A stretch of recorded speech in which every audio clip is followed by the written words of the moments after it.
Member of the United Nations is faced with yet another act of aggression, and the global community is faced with yet another threat to regional and international peace and security. But above all, this is an aggression against the fundamental principles of international law and the UN Charter.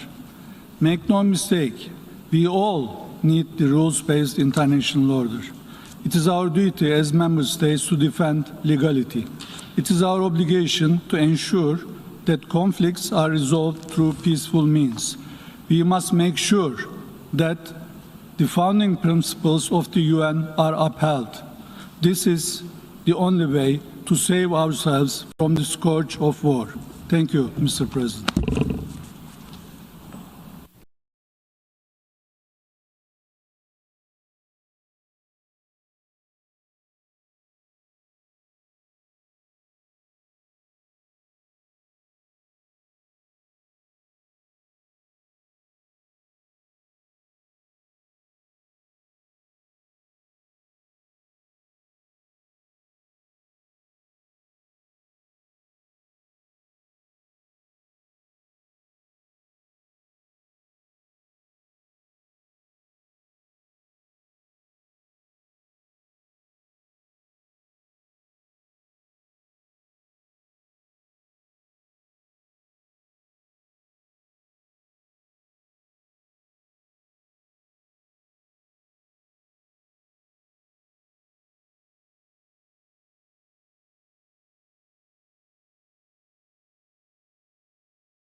Good afternoon. As we have noted in recent days and recent hours, Russia's invasion of Ukraine is beginning.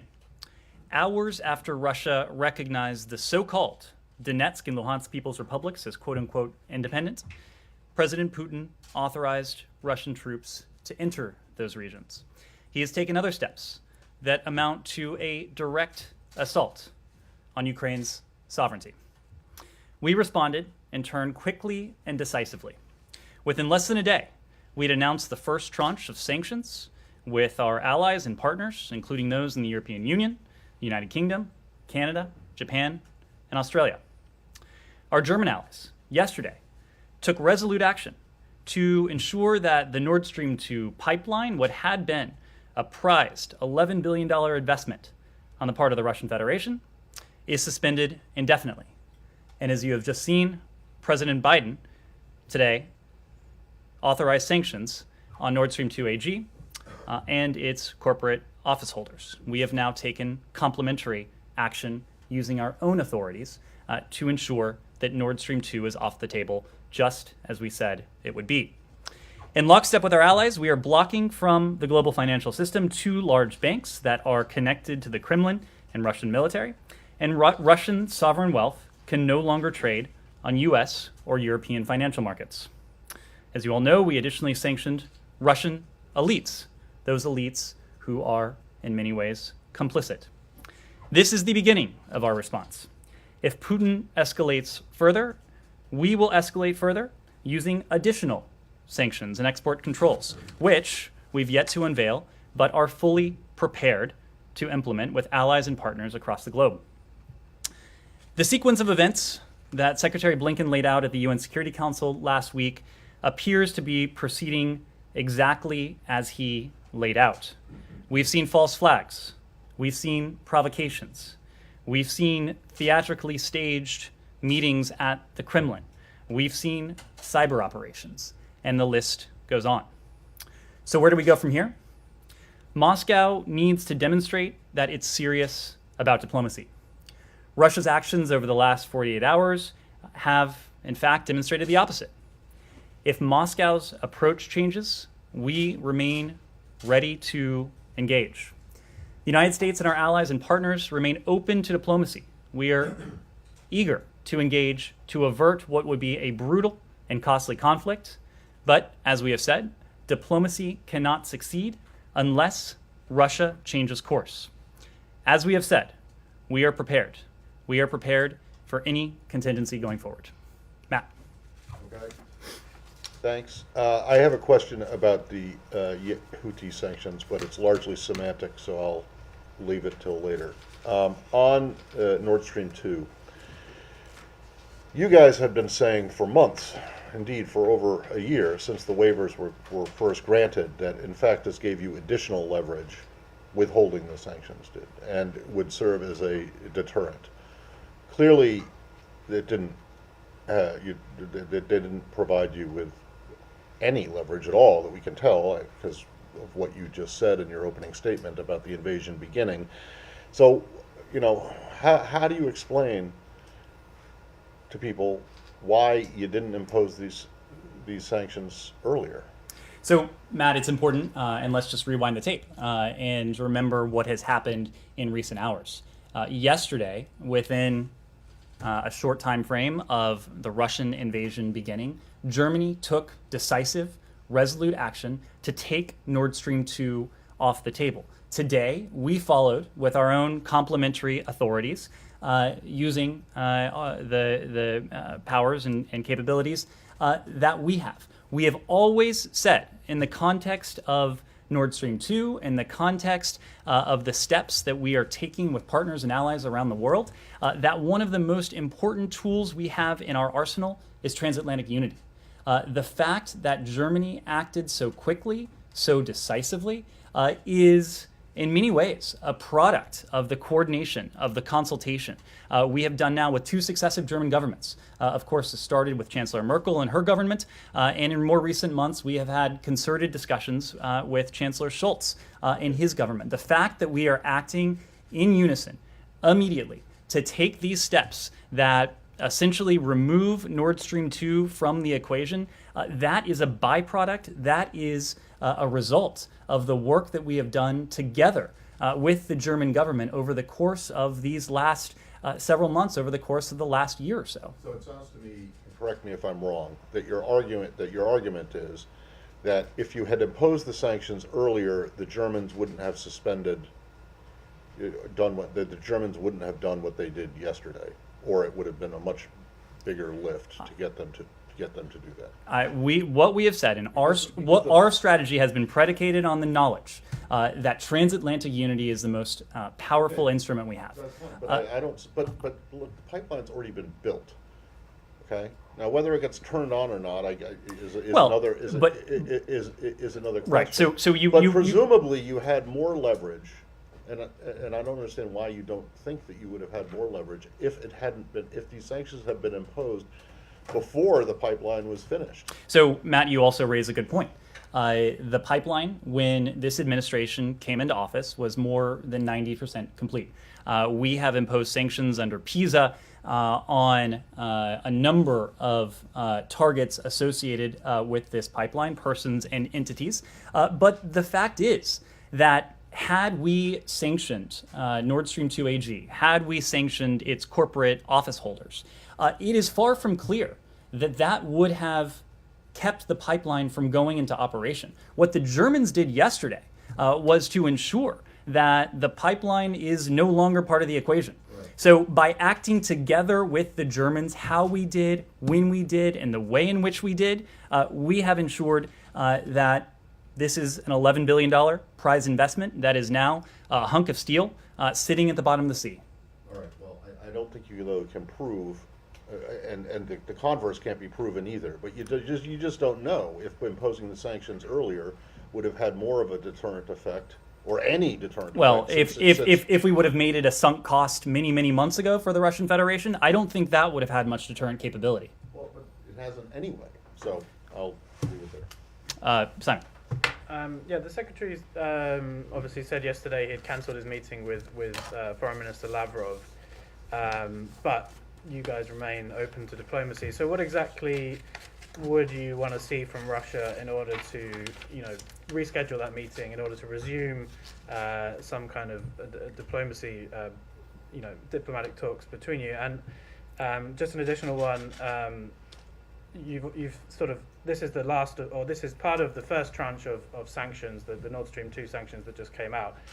Is that the end of the first tranche, or is there more coming in that? And can you say whether more sanctions actions will be taken if Russia, doesn't escalate further from where it is now? Well, the question you ask is what we would like to see. Let me start by answering that question by letting you know what we no longer will engage in, and that is the pretense of diplomacy. You heard the Secretary use that phrase yesterday, and that is what we have seen. This is, and has been, in some ways, diplomatic kabuki theater on the part of the Russians, making statements that they are committed to a diplomatic path while their actions suggest exactly the opposite. That is not an environment in which diplomacy can achieve the results that it needs to achieve. Our goal here, even as the Russian invasion of Ukraine is beginning, is to avert the worst case scenario that we have warned about for some time now. And we have gone into great detail in terms of what that could look like. Electronic warfare, a fuller scale invasion, an attack on major urban centers, including Kyiv, a city of 2.9 million people, horrific human rights abuses, atrocities, potential war crimes. These are all things that, even as the invasion is beginning, we are going to do everything that we reasonably can to prevent from happening. And so that's why, together with our allies and partners, we absolutely remain open to diplomacy, but only if Moscow is serious. We are not going to engage in this pretense with them, during which They draw out the process, suggest one thing, do another, ready their preparations, move their forces closer to the border, develop and refine their plans as they give the world a head fake that they are actually committed to the diplomatic path. Now, there are a number of ways that Moscow could indicate that it is serious. It essentially boils down to de-escalation. That would be the most concrete, the clearest indication that diplomacy has the potential to bear fruit, that diplomacy has the potential to save lives. That is the kind of diplomacy we are interested in. That is also not the kind of diplomacy that we have seen any indication as of yet that Moscow is interested in. Vivian. Now, can you comment on the reports that the U.S. informed the Ukrainian government that an attack could happen as soon as tonight, and that Kharkiv is possibly in the line of attack, that it could be directly that the Russian troops could roll over the border and attack Kharkiv tonight? What I'll say about those reports is they are entirely consistent with what we have been saying for some time now, that Russia has amassed forces along Ukraine's borders, in Belarus, positioned the assets, the heavy weaponry, the soldiers, the service members it would need to undertake an invasion of Ukraine at a moment's notice. That has been true for some time now. So for several days now, we have said the invasion is potentially imminent, meaning it could start today, it could start tomorrow, it could start next week. What we haven't seen is, and this goes back to Simon's question, is any indication that the Russians are backing away from this. We have not seen any data points that alleviate the grave concern, the profound concern that we've been expressing for some time now. So the invasion remains potentially imminent, and Moscow is poised to do precisely the kinds of things that you just outlined. Can I just follow up really quickly also on something Simon said that you and Simon discussed? With this notion of diplomacy still on the table, and now you're saying that it's possible that, Donbass is obviously being attacked, if not actually, then rhetorically, that the Russians are now, acknowledging or recognizing their autonomy and sovereignty. So how can you then justify discussions about diplomacy when this is underway? I mean, you keep on saying that the Russians have to show that they're serious, they have to de-escalate, but could they pause things right now and possibly engage in talks with the U.S., or do significant sort of scale back have to happen? Do we have to see troops falling back before that's discussed? Is Donbass being regarded differently from the rest of the country? So you heard from our colleagues at the White House and others here over the course of the day yesterday, including the Secretary, that the invasion is beginning. And when we spoke about the beginning of the invasion, we talked about several developments over the course of that 24-hour period. Vladimir Putin's recognition of the so-called DNR and LNR, the order that he conveyed to the Ministry of Defense to deploy forces into the Donbass, the authorization that he sought to send Russian service members into service extraterritorially, the rhetorical assault, essentially, that we saw President Putin deliver against Ukraine, denying Ukraine its sovereignty and essentially its right to exist. Those are what we've seen, those are what we've heard. But as I just mentioned, there are some things, many things in fact, that Russia is poised to do at a moment's notice that we have not yet seen. A large-scale invasion, an assault on urban centers, the human rights abuses, the potential war crimes, the atrocities that we have great concern could take place. These are all things that we want to prevent. So you asked the question, why would we engage in diplomacy? Well, we would engage in diplomacy to save lives. We would engage in diplomacy to prevent an all-out war. This is a war that would be brutal, it would be costly, it would be, in many ways, devastating for the Russian Federation, of course, for the Ukrainian people, and the way in which the Russian Federation would wage this war, you heard from the National Security Advisor, it would not be a type of conflict that you might imagine over territory or over concrete ends. You heard the National Security Advisor make the case that this would be a war waged against the Ukrainian people to subjugate them, to crush them, to exact, in many ways, revenge. This is what we want to prevent. So we are ready to engage, but we need a partner. We need a negotiating counterpart that demonstrates seriousness of purpose. We have not seen that from the Russian Federation. In fact, we have seen the opposite at every turn. Andrea. We have diplomats right now in Lviv, or are they spending the nights in Poland and going back and forth?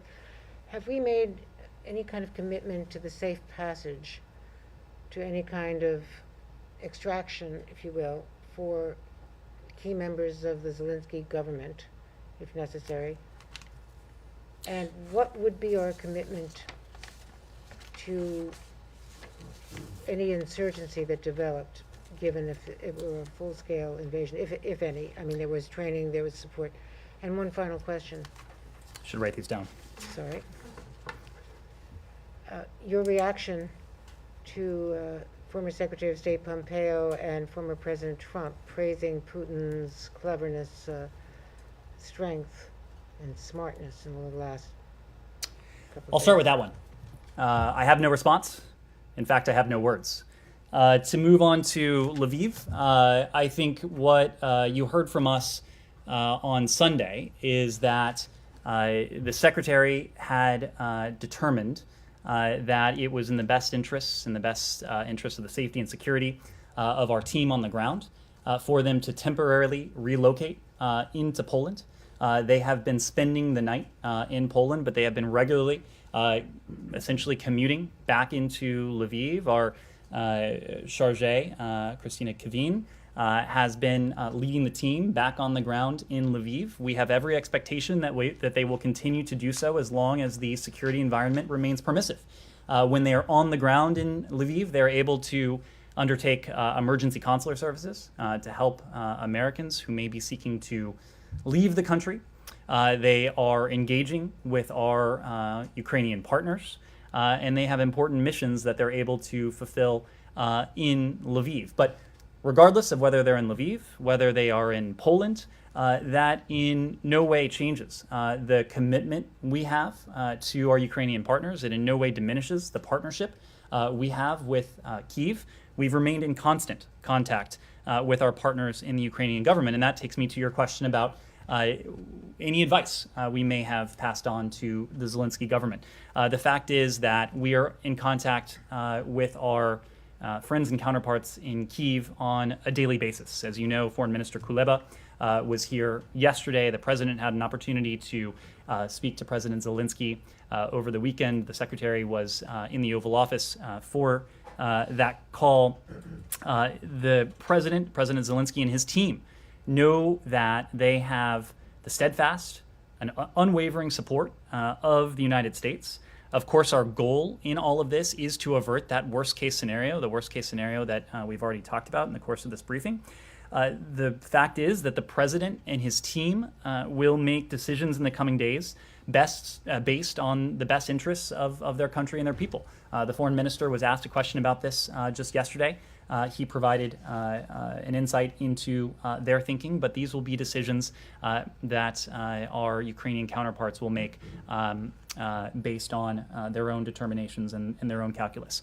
In terms of our, let me put it this way, in terms of our continued assistance to our Ukrainian partners, the president has made very clear that in the event of a Russian invasion, which, as we have said, is beginning, we will not only continue our defensive security assistance to our Ukrainian partners, but we will double down on it. So on top of the unprecedented level of defensive security assistance that we provided to our Ukrainian partners over the last year, $650 million, including a $200 million drawdown that the president signed in December, deliveries of which continue to flow into Kyiv. flow into Ukraine, I should say. We will continue, not only continue to provide that support, but we will look to further that defensive security assistance for our Ukrainian partners. Kylie. I'm just wondering if Russia has responded at all to Blinken's letter yesterday, and what diplomatic conversations between the U.S. and Russia have looked like in the last 24 hours. What I'll say is the Secretary laid out for Foreign Minister Lavrov in a private communication the fact that under the current circumstances and what we have seen from the Russian Federation so far, our conclusion that a meeting this week in Geneva would not serve the purpose that any such meeting would need to serve. And first and foremost, that is to avert a brutal, massive, costly conflict. The Russians and all of you later heard that publicly from Secretary Blinken. The Russians know precisely our position. They know through private communications and through our own public messaging that we stand ready to engage diplomatically if they are willing to do so in good faith. And if they are willing to change their posture, we will be ready, willing and able to engage them on this. And did the Secretary detail what in good faith would look like in this letter, or was it broad descriptions like you just gave? We are not going to be prescriptive in terms of what de-escalation might look like, what good faith might look like. We have been very clear because all of you know, presumably our counterparts in the Russian Federation know, what steps might look like if they were interested in signaling de-escalation. We have not seen any of those steps. And again, we have seen steps that actually move in the opposite direction. And then just last question.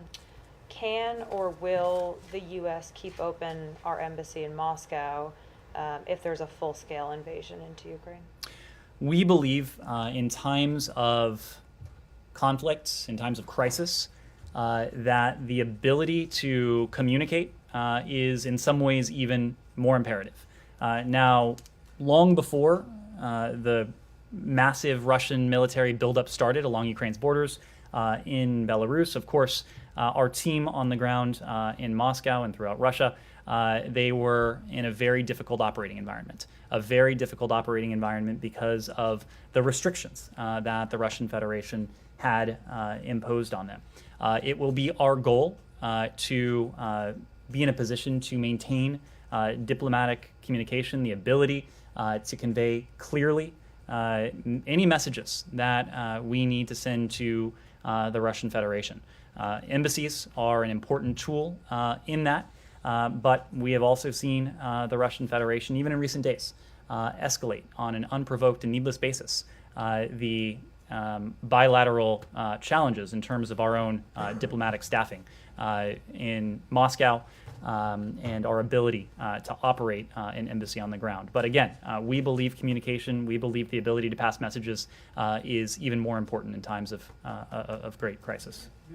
On Nord Stream, are you working with the Germans to find alternative sources of energy for them? I mean, it seems like the pipeline is not going to go full, operate or going to go operational anytime soon. So, are you working with them, with the Qataris or any other potential suppliers, perhaps in Algeria and so on, and about the means to get it there? Now, I have a quick question on the diplomacy. Sure. Let me start with your question on the energy. And of course, this was something that President Biden discussed yesterday. We have been frank, we've been candid with the American people that our measures, the measures we have and are prepared to impose on the Russian Federation, certainly won't be cost-free for the Russian Federation, but they won't be entirely cost-free for the rest of the world as well. And so that is why we are working with countries around the world, executing a plan with major producing and consuming countries to secure the stability of global energy supplies, whether that's oil, whether that's LNG. For energy consumers, and you heard this from Deputy National Security Advisor Dalip Singh yesterday, he made the point that we all have strategic reserves at our disposal. And those reserves, we know, could support the supply of global energy. The White House announced such a move late last year. There are other countries that have their own strategic supplies. For energy producers, we know that many of them have spare capacity to provide supply to global markets that could balance those markets in the event of any supply disruption. More broadly, we've been very clear with the Russian Federation that any further attempt to weaponize energy, to constrict flows with malign geopolitical intent or purpose would have massive consequences. And to your point, would only further the longstanding effort to diversify energy supplies for Europe and the rest of the world. We have heard from a number of countries, including Japan, including Australia, including Slovakia, that they are taking concrete steps in terms of global energy markets. We expect other countries will have announcements of their own. We also know that the International Energy Agency has announced that it's monitoring and consulting with member states to ensure market stability going forward. But to the question about diversification of supply, this has been a long-standing goal of ours. And to go back to the question of Nord Stream 2, there was the communique that together we drafted and finalized with the German government over the summer, in the summer of July of 2021. It laid out a series of steps that Germany committed to taking with Ukraine to help Ukraine diversify its supply of energy, cognizant that Russia had weaponized energy flows in the past, and Russia might have been looking to do so again in the future. If Russia were to take that step, we've been very clear about the massive consequences that would befall it. Very quickly, Bob, on Kylie's and your response to her on diplomacy. So are you urging the Ukrainians not to cut off relations with Russia? And because there was talk that they might cut off all diplomatic relations with Russia. That's a decision for the Ukrainian government to make. Of course, but are you bringing that in I mean, if they decided to cut off their relations with Russia, you wouldn't say, no, don't do it now, or go ahead, do it later. That is a decision for the Ukrainian government to make. Again, the Russian Federation has launched an assault on Ukraine's sovereignty, on its territorial integrity, in many different ways, in many different forms. But the decision as to whether to continue diplomatic relations between Kyiv and Moscow, that's something that Kyiv will have to decide. On the diplomacy, I'm curious about your reference publicly from the podium to what the Russians have been doing as kabuki theater. What specifically are you referring to? The meeting in Geneva between Secretary Blinken and Foreign Minister Lavrov, the UN Security Council meeting last week, or even yesterday, whatever it was, a day or two ago, the Russian National Security Council. So I think you could point to any number of steps. What comes to my mind immediately was the dramatic theatrical scene we saw, I guess it was last week now, between President Putin and his deputies, in which they had what was scripted, I assume, to be a pretty candid exchange, indicating that the Russian Federation should pursue diplomacy, only as, at that very moment and in the days that followed, we saw additional Russian forces go to the border. We saw additional Russian forces take up readiness. That is not consistent with a country that purports to be interested in diplomacy. No, but that is not diplomacy per se. That was an internal government meeting, whether they was staged. That was kabuki theater. I think we can agree. Fine, yeah, but I want to know if you're talking about the meeting in Geneva between the Secretary and I was referring to the You're referring incident of kabuki theater that I just mentioned to you. Okay, because I just want to make sure that you don't think, you're not now in a position where you think that the meeting in Geneva that did happen was a waste of time and simply an entertainment. Look, I wouldn't want to characterize Or the Security Council meetings are a waste of time because Well, I just want to make sure that you're not so talking about the UN Security those. Council meeting most certainly was not a waste of time because the Russian Federation and the entire world heard from a number of countries the broad and strong consensus that this should be resolved diplomatically and that state sovereignty should be an inviolable principle. That certainly was not pointless. Yes. Sure. Because before that Security Council meeting, U.S. officials said that they believed Russia could be using it as a pretext for this invasion. And you said earlier that this is and has been, in some ways, kabuki theater all along.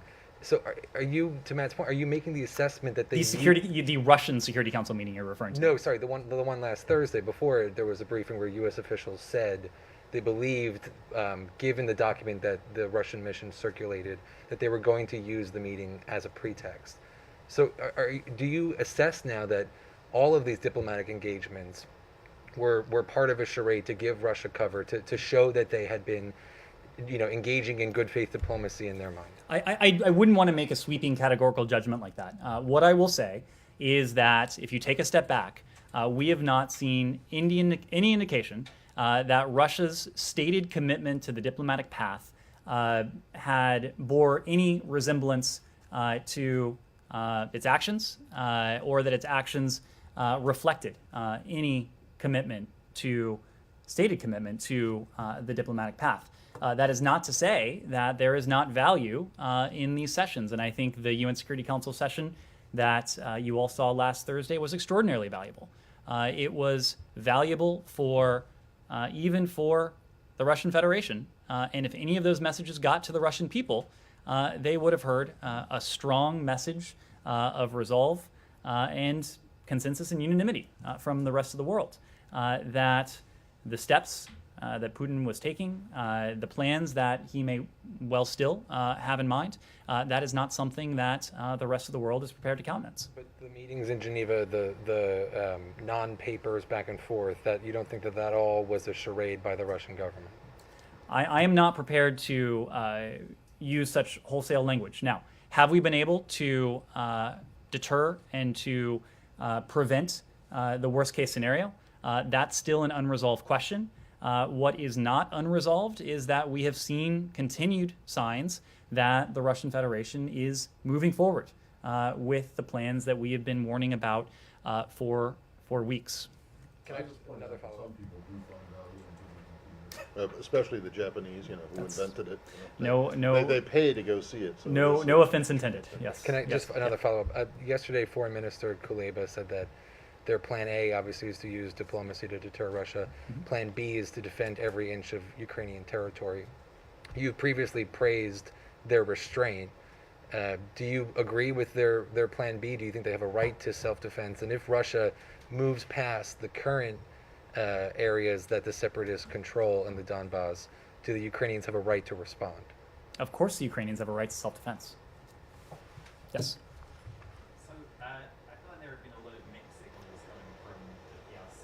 In terms of its stance on the Ukraine situation. At times they've talked about the importance of state sovereignty. At other times they've railed against NATO expansion.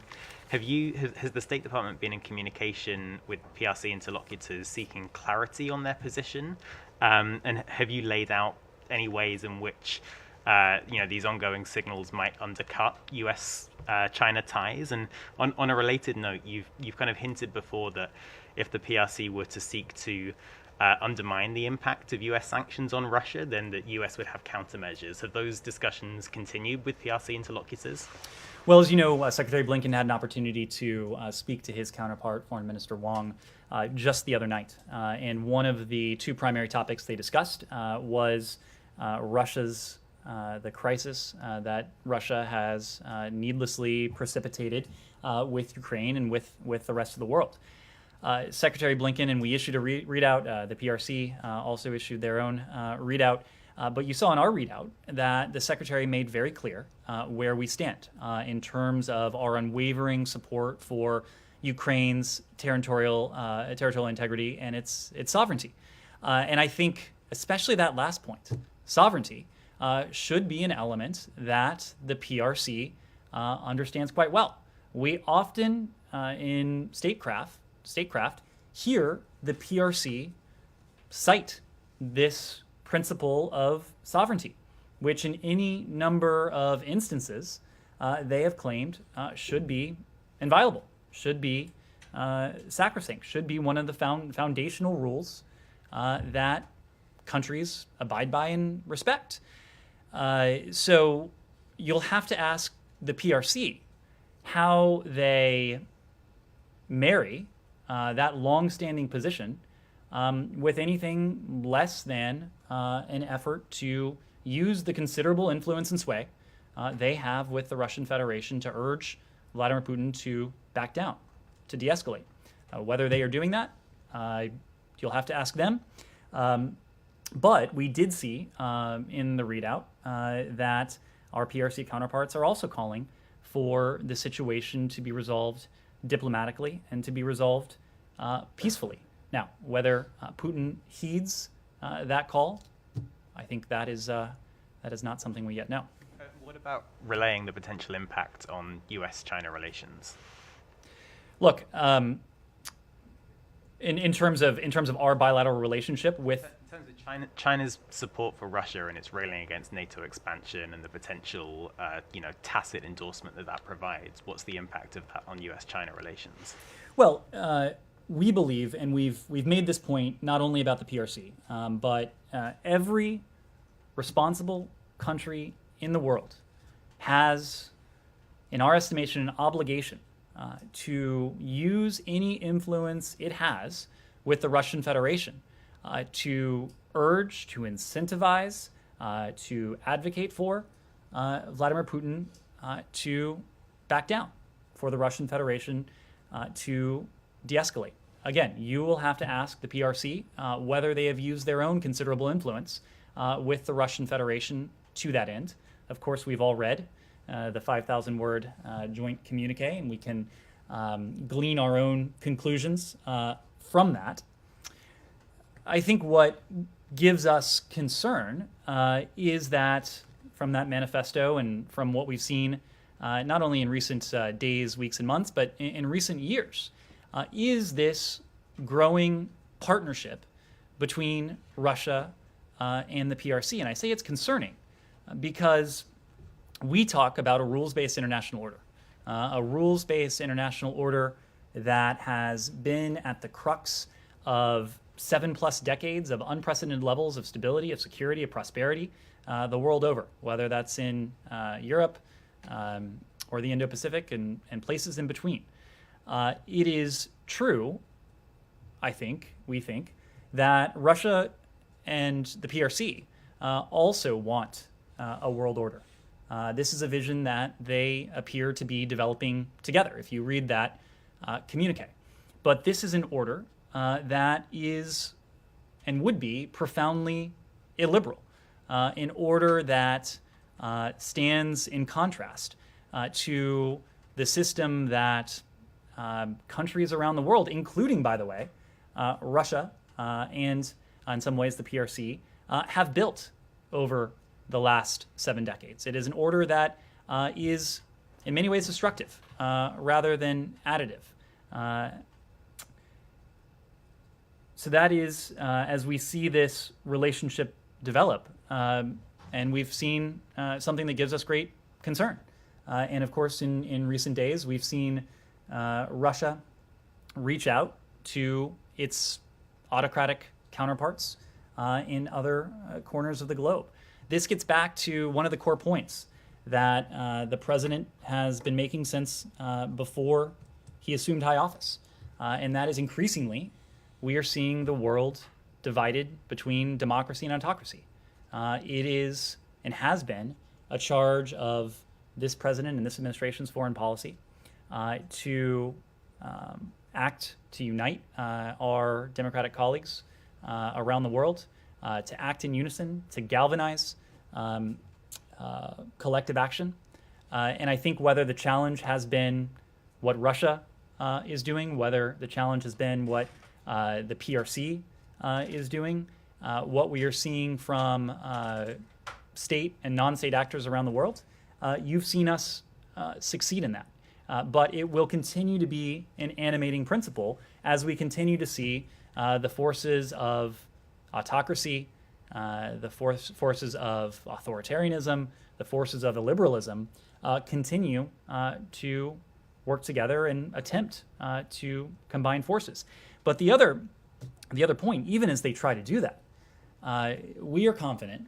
We are confident in our own abilities. We are confident in our abilities as in international community. And whether that's the West, whether that's a community of democracies, whether it is our system of alliances and partnerships that span the globe.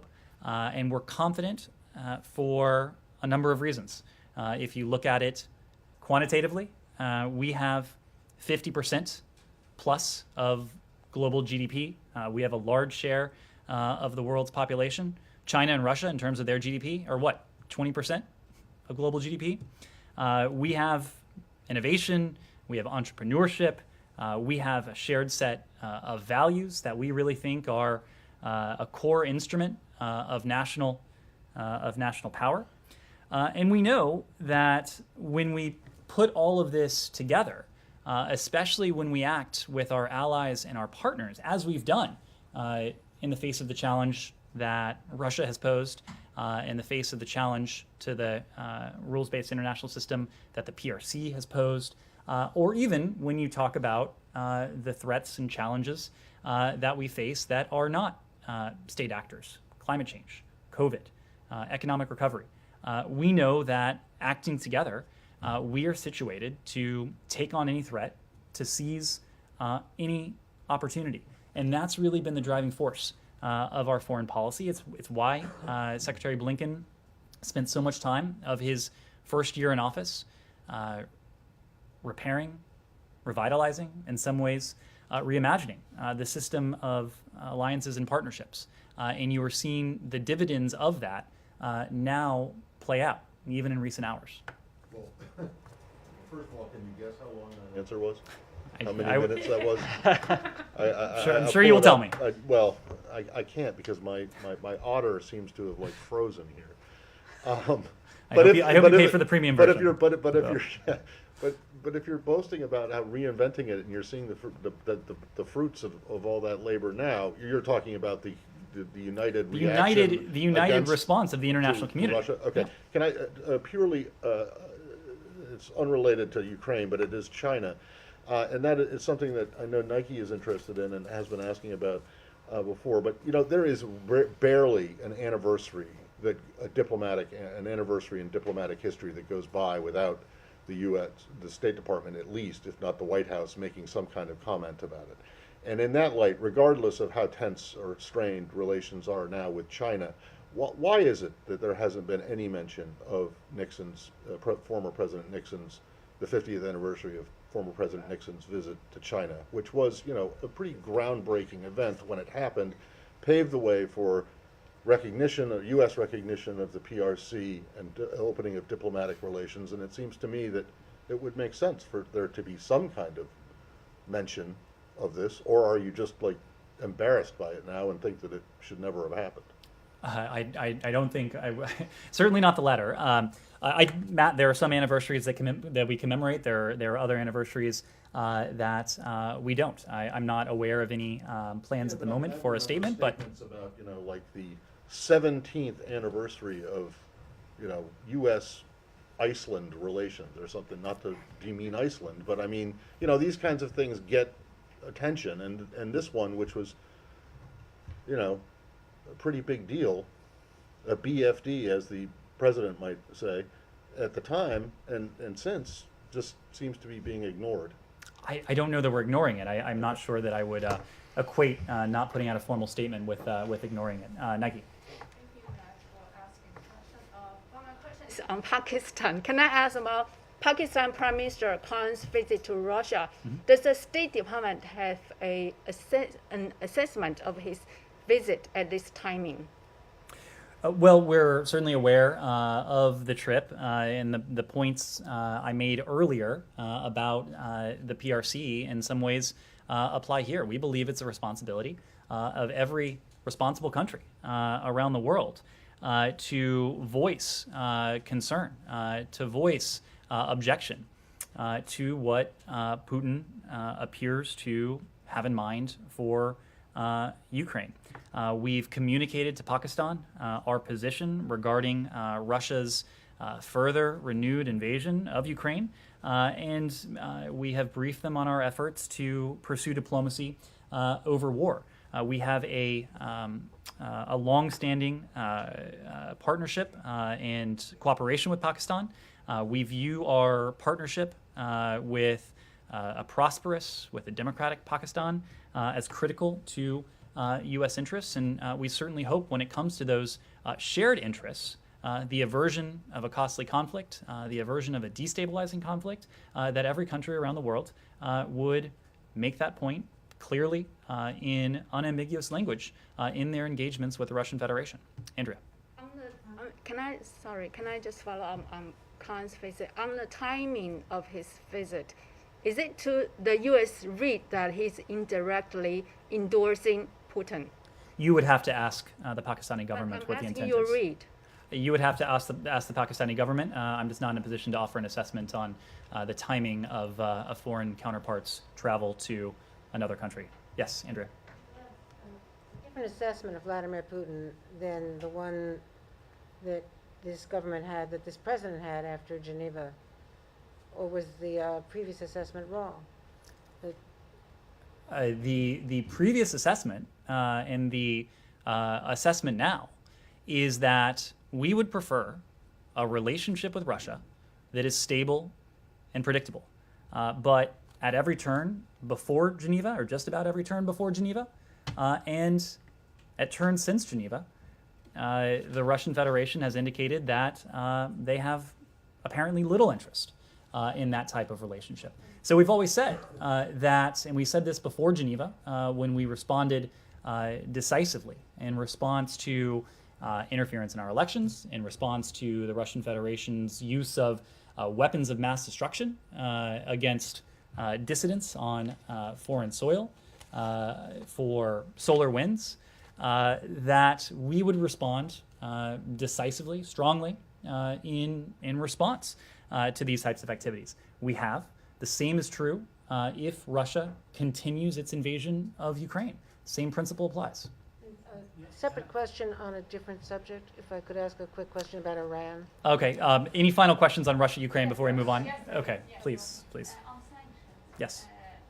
Today, the Russian ambassador to Washington said that he doesn't remember a single day that when Russia lived without restrictions from the Western world. Putin proved he's immune to sanctions. He has $600 billion in federal reserves. He has been in the driving seat, making decisions to which the West is responding now, and was responding since 2008. Are you thinking of a strategical approach to deal with this? You just said that they are trying to change the world order. So to the statement from the Russian Federation that they have been under sanctions since 2014, that is, of course, accurate. The sanctions that we have put in place and that we will continue to put in place are qualitatively different from any measures that the United States or any other country has imposed on the Russian Federation, including in 2014. So if they are comparing what they've been under now to what they will be under in going forward, if this invasion moves forward, that would be a profound miscalculation on their part. When you talk about and think about the sanctions that we've already put in place, Nord Stream 2 is off the table. The Germans have taken decisive action. We have taken decisive action. That's an $11 billion project that is now a piece of steel at the bottom of the ocean.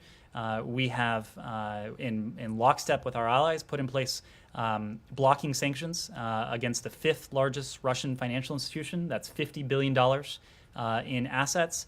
We've put in place blocking sanctions against another bank that funds the Ministry of Defense with some $35 billion in assets. In other words, these institutions can no longer make any transactions with the United States or with Europe, given the EU's own corresponding actions in this regard. Here's the other point. With the authorities we have, with the intent we have, no Russian financial institution is safe if the invasion proceeds. As you heard from Dalip Singh yesterday, we are ready at the press of a button to take action against the two largest financial institutions in Russia.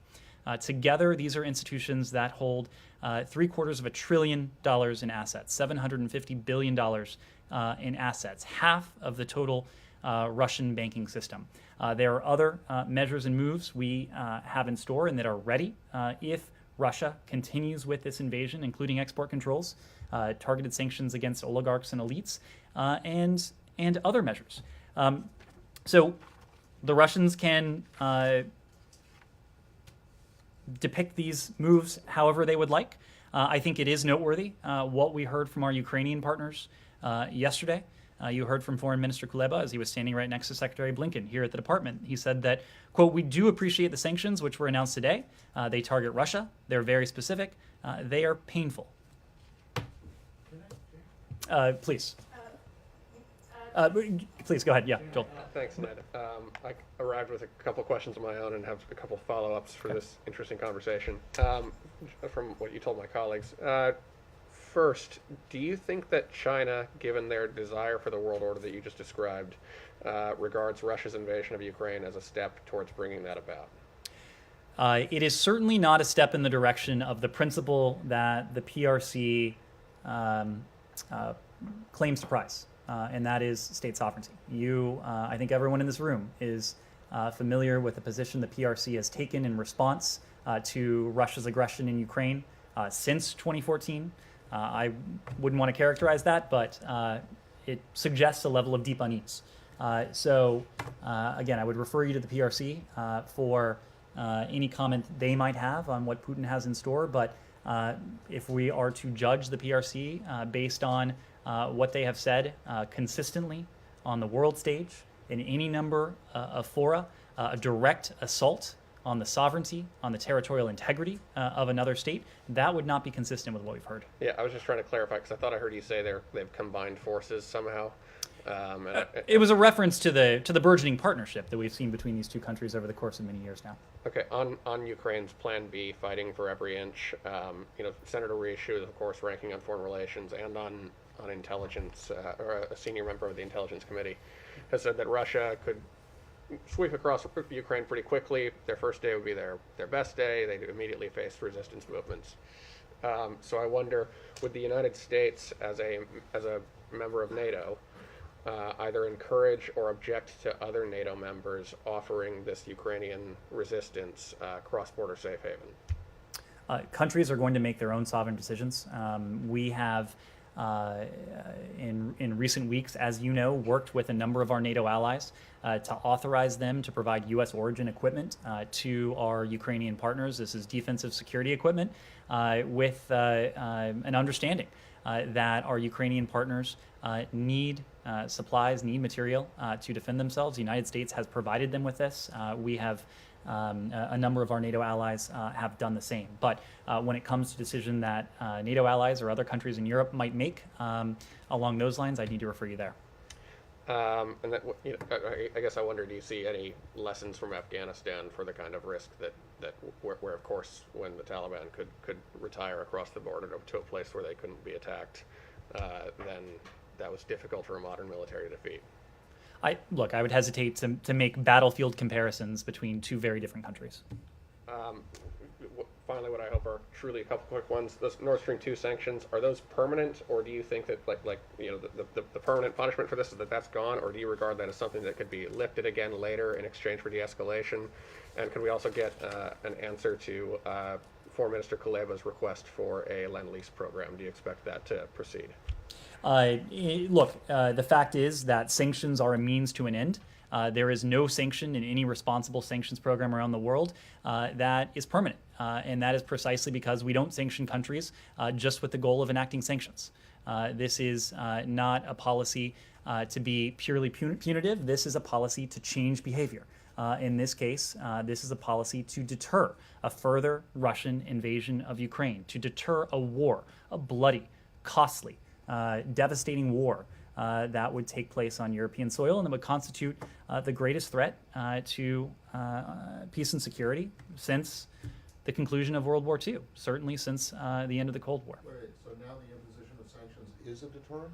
I thought we just spent the last couple of months, you in the administration spent the last couple of months arguing that the threat of sanctions was the deterrent, and that if you actually imposed them, then you would lose that deterrent. Matt, you've heard us say. Well, you can't have it both ways. We're not having it both ways, Matt. You have heard us say very clearly, if Russia's invasion escalates, if Russia's actions escalate, so too will our response. We are prepared to enact an escalating series of measures against the Russian Federation until and unless that the Russian Federation changes course. So look, I don't have any response to that, but specific response to that. But I will make the point that this has not been lend-lease. This has been a program of provision. We have provided our Ukrainian partners with, over the course of the last year, $650 million worth of defensive security assistance. We're in a constant conversation and dialogue with our Ukrainian partners about their defensive security needs, and that will continue. As I mentioned before, if the Russian invasion continues, we will not only continue with that provision of security assistance, but we'll double down on it. So, Yeah, could I change topics? anything Yeah, left on very Russia, quickly Ukraine? On the Palestinians. In the very back, please. But we listened to the Russians also, and they present also, as they say, their legit security grievances. And it seems the West, in a way or another, did not reach any common. To which extent the U.S. and NATO now is really going into this offer of diplomacy? Where is the West going to give in into the security demands from Putin? So this is something we've spoken to at great length. It's actually something that we put in writing at some length. Subscribers of El País can see it with their own eyes. But we've been quite clear that there are some quote-unquote demands that the Russian Federation has put forward that are non-starters for us. The very principles that are at stake in terms of the rules-based international order, those are not negotiable. The idea that any other country can dictate the policy choices, whether foreign policy or domestic policy of any other country, that is not something we're going to negotiate.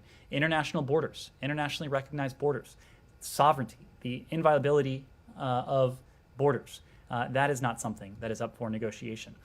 But there are some areas that would improve our security, our own security environment, the security environment of the transatlantic community, and could address some of the stated security concerns of the Russian Federation. And we've delineated a series of those.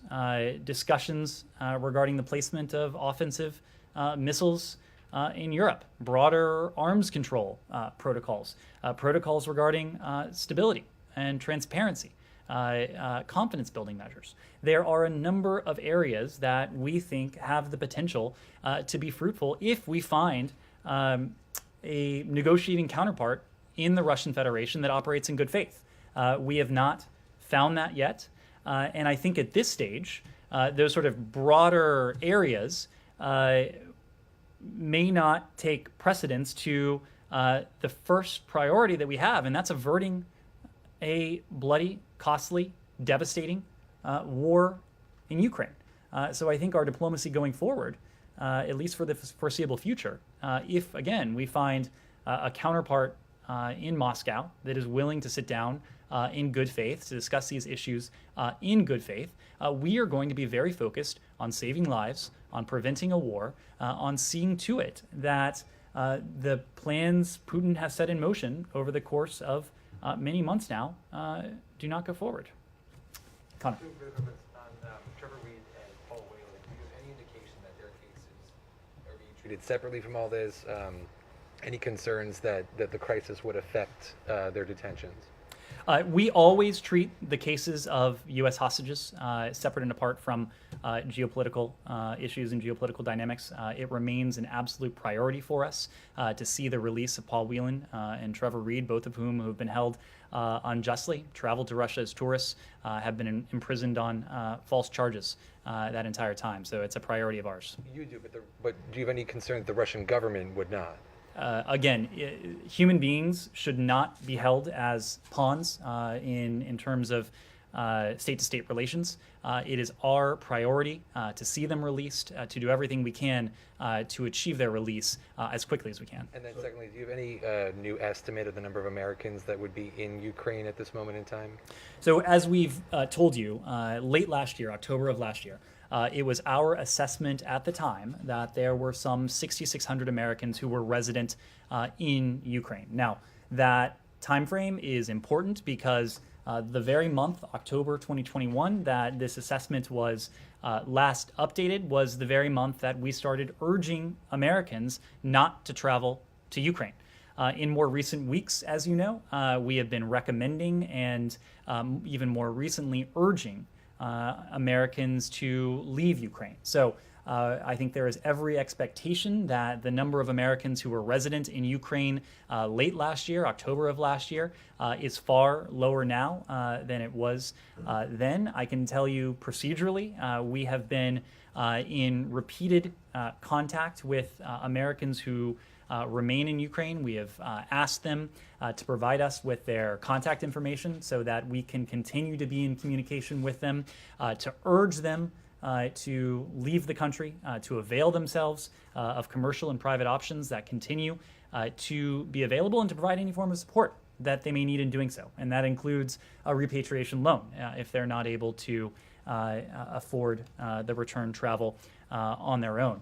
In addition, we have provided specific guidance on overland crossings that Americans can take, providing specific recommendations about border crossings. We have been engaged in diplomacy with our Polish allies to see to it that Americans need not have any sort of advanced authorization to travel across the border. We've even established a welcome center across the Polish border to assist Americans should they need any assistance, whether it's a passport application, whether it's any other form of consular assistance. Yes. They're Americans who are unjustly detained. I haven't heard that formulation before, but maybe I've missed it. They are Americans who were held unjustly against their will. I know, but do you regard them as hostages? We'll get back to you if there's on that. Yes. Latin America, the fact that Putin is looking for new partners in Latin America, for example, Argentina, Brazil. What's the position of the State Department? And do you think this is a way to increase the pressure on the United States?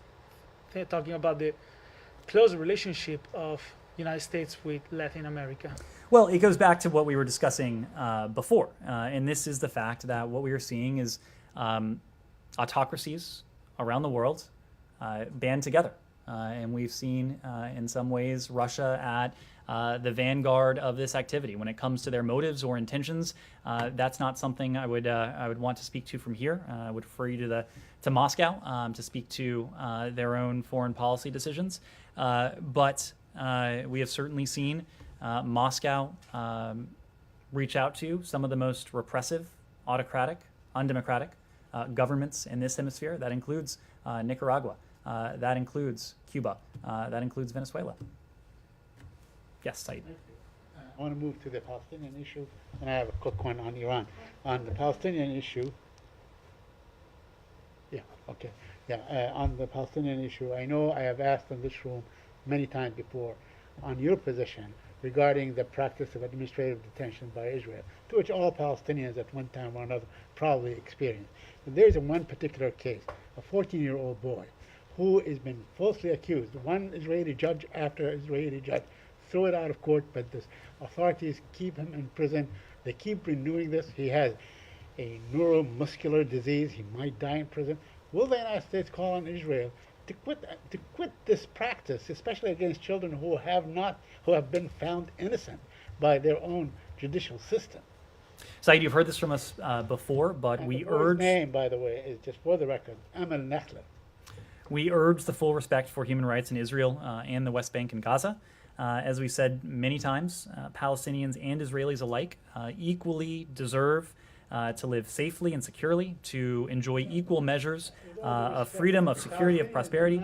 Do not arrest Israelis and put them under administrative Saeed, detention. and again, you have heard this from us before, but we continue to elevate the role of human rights in our foreign relations and to encourage, to your question, legal reforms that advance respect for human rights of all individuals. My second question also pertains to the holding of dead Palestinians, killed Palestinians, those who have been killed by the Israeli authorities for years on end. Is that a form of collective punishment? Does this administration view this as a collective punishment?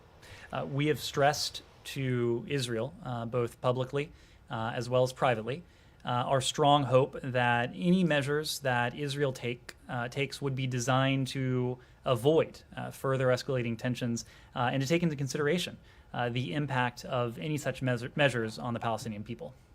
And lastly, on Iran, should we expect some sort of a deal or returning to the deal over the next few days, as was suggested? Well, you've heard this from my colleagues, but there has been significant progress, and we are close to a possible deal, but at the same time, a number of very difficult issues remain unresolved. What we know is that there is very little time remaining to reach a deal, to resolve these remaining issues, given the pace of Iran's nuclear advances. You've heard us say this before, but it remains true that even as we are narrowing the set of issues we're discussing, nothing is agreed until everything is agreed. If Iran shows seriousness, if it demonstrates serious of purpose in Vienna, we believe that we can and should reach an understanding on a potential mutual return to compliance in short order, potentially within days. But anything much beyond that, if this were to drag on any longer than that, would put the possibility of return to the deal at grave and profound risk. Andrew. Any more specific in characterizing the remaining issues, whether they involve, equipment, centrifuges, compliance, verification, broad categories? I really can't, and that is primarily because we are at this decisive stage where it is incumbent on the Iranians and all parties to do everything we can to narrow those differences. We're going to be a little bit more circumspect at this especially sensitive period. But again, if the Iranians demonstrate seriousness of purpose, we believe that we can achieve an understanding in relatively short order. Is there anything more on travel? On travel. By the Secretary. Oh, by the Secretary?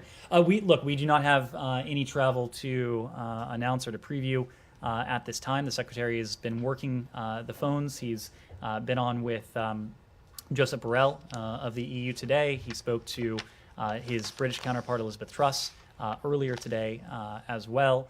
And I expect you will see him continue to engage with his counterparts around the world. Yes? We saw the designations today, and in the statement you said they are intensifying the humanitarian crisis. When you removed them last year from the terrorist organization list, you said you did that for humanitarian purposes. Is the State Department, my first question, is the State Department objecting designating them as a terrorist organization? So as you know, there's a review underway regarding that very question, so I'm not in a position to speak to it in any great detail. What I can say is that we have a number of tools at our disposal, including the tools we use today in mounting sanctions and designations against these Houthi-affiliated individuals and entities that can hold the Houthis accountable for their reprehensible behavior. We are committed to doing so. We will continue to do so. We will use every appropriate tool to hold accountable those Houthi leaders who are responsible for the terrorist attacks against our partners in the region, for the violence in Yemen itself, for the humanitarian emergency, which by many estimations is now the world's worst humanitarian catastrophe, with some 16 million people who are suffering from food insecurity and malnutrition. So we are committed to doing everything we can to bring this conflict to an end knowing that only through a diplomatic resolution will we be able to, on a sustainable basis, calm the violence, ease the humanitarian suffering of the Yemeni people, and mitigate the threat that the United States and our partners face from the Houthis, including in the context of these attacks. Iran, do we expect anything regarding the detainees ahead of the deal? Again, this is an issue that is of the utmost importance to the United States. At every single opportunity, we make the release of Americans, of other third country nationals, a priority of ours. We have been clear that the nuclear negotiations in Vienna and our efforts to see our unjustly detained citizens released, these operate on separate tracks precisely because a potential return to the JCPOA has always at best been an uncertain proposition, and we want the release of our citizens to be a certain proposition. So we have not explicitly tied our Americans, tied these individuals, these detainees, to progress in the nuclear talks. But as Rob Malley has made clear, it is certainly, it colors our engagement in Vienna and elsewhere, knowing that this is a government that is unjustly detaining Americans and other third country nationals. So in every other context we're doing this, but certainly in the case of Iran, we're making every effort to see our Americans, to see other third country nationals released just as quickly as possible. So back on Yemen and the Houthis. And I realize that a lot of people probably think this is just a semantic thing, so I'll keep it short. But these designations were made under an executive order that is a counterterrorism executive order. And you, in the Secretary's statement and the Treasury statement, it refers to the Houthis committing terrorist acts. But it doesn't identify them as terrorists. And the EO, they're being designated under a counterterrorism EO simply because of their affiliation with the IRGC Quds Force, which is a designated foreign terrorist organization. So my question is, do you believe that the Houthis as a group are terrorists? You say that you've designated them under a counterterrorism executive order. You accuse them of launching terrorist attacks, but you won't call them terrorists. Matt, why not? So this is a question that's based on semantics, but we've been very clear that the Houthis have launched reprehensible terrorist attacks against our partners in the region. These may be attacks that are targeting our partners, but these types of operations have the potential not only to harm citizens of Saudi Arabia, citizens of the United Arab Emirates, but Americans who may be in the region as well. So we have been very clear that these are terrorist attacks. Yeah, but you're not saying that the Houthis themselves are terrorists, and I'm just wondering why. And yes, it's a semantic argument, but I'm just looking at a statement that came out from Senator Murphy and a bunch of his colleagues urging you not to reinstate the foreign terrorist organization designation against the Houthis. So, because it would cause grave damage and economic, humanitarian, even worse humanitarian disaster. But yet, today, you have designated these individuals and entities under a counterterrorism executive order and accused them of committing terrorist attacks. So what's the problem? Why can't you identify it the is Houthis completely as terrorists? consistent that a certain label and a certain authority, in this case the FTO, not be applied to a group that can commit terrorist attacks. There are any number of examples. The groups that aren't FTOs, that you know well, that have committed over the course of years consistent terrorist attacks. This is a question of semantics. This is a question of legal authorities. Of political will, right? It is a question of us demonstrating that we have a number of tools and a number of authorities to hold Houthi leaders and others affiliated with this movement accountable for their reprehensible actions, Okay. including the terrorist attacks that they've undertaken in recent days against our partners in the Okay, region. can you give me an example of a group that has been committing terrorist attacks for decades that hasn't not been labeled an FTO? Matt, I think there are a number of examples. You could look at the Taliban as a group that is not an FTO that I think you would probably agree has committed terrorist attacks. Thank you all very much.